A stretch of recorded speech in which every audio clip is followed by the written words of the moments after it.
মাটির তৈরি জিনিসপত্র এ দেশের সবচেয়ে প্রাচীন শিল্প হচ্ছে মাটির শিল্প। মাটিকে প্রধান উপকরণ হিসেবে ব্যবহার করে যে শিল্পকর্ম তৈরি করা হয় সেটি হচ্ছে মাটির শিল্প। পাটের জুতা, শাড়ি, নকশিকাঁথা। আসসালামু আলাইকুম, কি অবস্থা সবার, কেমন আছেন? আশা করছি সকলেই ভালো আছেন। আমি আজ একটা মেলায় যাচ্ছি। মেলাটির নাম একটু পরে বলবো এবং কোথায় এই মেলাটি লাগছে। তবে মেলায় একা একা যেতে ভালো লাগছে না, তো এই জন্য ভাবলাম আপনাদের সঙ্গে করে নিয়ে যাই। চলুন যাওয়া যাক মেলায়। অবশেষে বাইকে করে রওনা দিলাম মেলার উদ্দেশ্যে। আমার কাছে বাইক জার্নিটা অনেক ভালো লাগে। এই বাইক জার্নিটা আমি খুব করে উপভোগ করি। ফ্লাইওভার নিচে চমৎকার ডিজাইন করছে, দেখতে অনেক সুন্দর লাগতেছে, চমৎকার লাগতেছে। ডিজাইনগুলো অনেক ফুটে উঠছে। আমি এখন আছি মহাখালী ফ্লাইওভারের নিচে। অবশেষে মেলার কাছাকাছি চলে আসছি। এখানে অনেকগুলো ব্যানার দেখতে পাচ্ছি। ব্যানারে লেখা আছে মেলা মেলা মেলা। অর্থাৎ মেলাটি অবস্থিত সাবেক বাণিজ্য মেলার পাশে, অর্থাৎ পুরাতন বাণিজ্য মেলার পাশে, বঙ্গবন্ধু আন্তর্জাতিক সম্মেলন ঢাকায়। 11তম জাতীয় ক্ষুদ্র ও মাঝারি শিল্প পণ্য মেলা 2024। প্রথমে আমরা যাব পাট ও পাটজাত পণ্য। এখানে অনেকগুলো স্টল সাজানো আছে। তো প্রথমে আমরা ঢুকে দেখতে পেলাম অনেকগুলো ব্যাগ এবং চমৎকার ডিজাইনের কিছু জুতা দেখতে পাচ্ছি।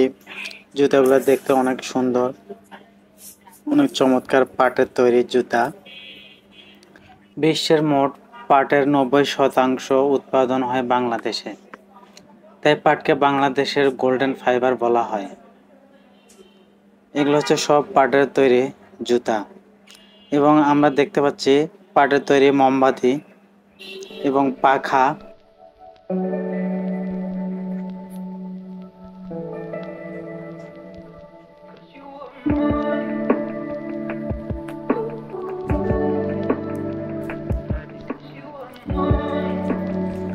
পাটের তৈরি কার্পেট। বাংলাদেশে পাট দিয়ে তৈরি পণ্য বছরের পর বছর ব্যবহার করা যেতে পারে, কারণ বাংলাদেশে বিশ্বের সবচেয়ে শক্তিশালী এবং সর্বোচ্চ মানের পাট উৎপাদন হয়। পাট দিয়ে তৈরি হচ্ছে কত সুন্দর সুন্দর ব্যাগ, তা এই মেলায় না আসলে আমি জানতামই না। এবং পাট দিয়ে তৈরি হচ্ছে কত সুন্দর সুন্দর যে পাঞ্জাবি, এগুলো দেখতে পাচ্ছেন পাঞ্জাবি, এবং কত সুন্দর সুন্দর শাড়ি, এগুলো সব পাটের তৈরি শাড়ি। একটু আপনাদেরকে দেখায়, এই যে দেখেন অনেক সুন্দর সুন্দর চমৎকার শাড়ি। শুধু শাড়ি নয়, এখানে থ্রি পিসও আছে এবং বিছানার চাদর আছে।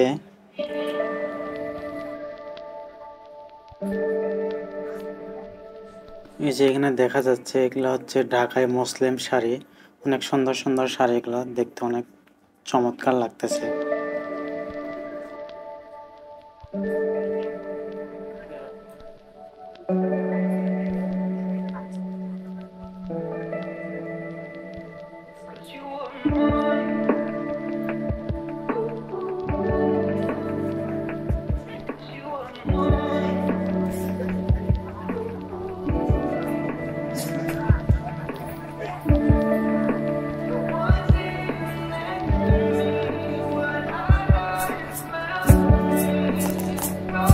হস্তশিল্প। হাতের তৈরি শিল্পকে সাধারণত হস্তশিল্প বলে। এগুলো হচ্ছে সব হাতে বানানো জিনিস। কোরআন শরীফ রাখা রেক দেখতে পাচ্ছি। আদি ও মধ্যযুগীয় বাংলার গুরুত্বপূর্ণ শিল্প ছিল হস্তশিল্প। শীতল পাটি এক ধরনের পাটি, বাংলাদেশের এক প্রকার হস্তশিল্প।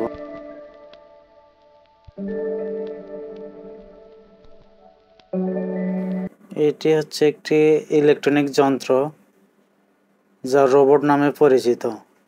এই রোবটের চলাফেরা এবং কাজকর্ম প্রায় মানুষের মতো। বিভিন্ন কাজ মূলত মানুষের বিকল্প হিসেবে ব্যবহৃত হচ্ছে।